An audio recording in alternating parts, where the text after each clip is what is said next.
तेज करो। ये जगह शहर की सबसे खूबसूरत, हसीन नजारे वाली और मेरी पसंदीदा जगह है। हेलो। आइए मैडम। यहाँ का मंजर कितना खूबसूरत है ना। आकिफ को यहाँ कॉफी पीना पसंद है।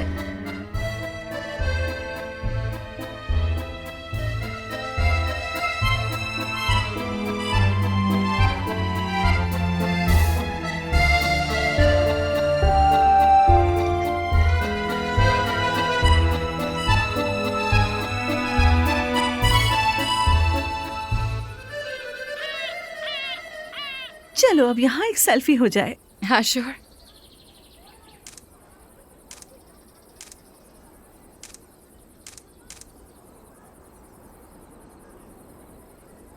बहुत अच्छी आई है ना?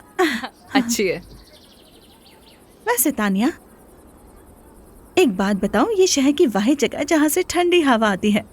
यहाँ आकर बंदा बहुत ही ज्यादा फ्रेश सा हो जाता है।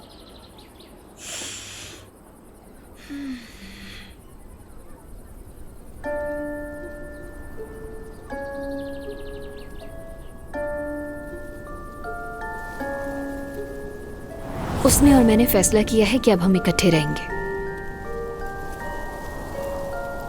मुझे किसी और से मोहब्बत हो गई है।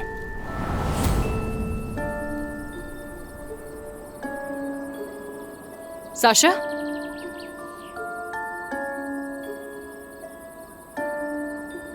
Sasha,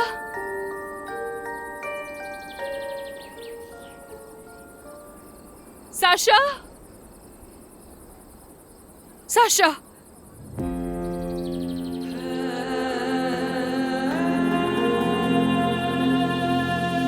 Sasha, Sasha.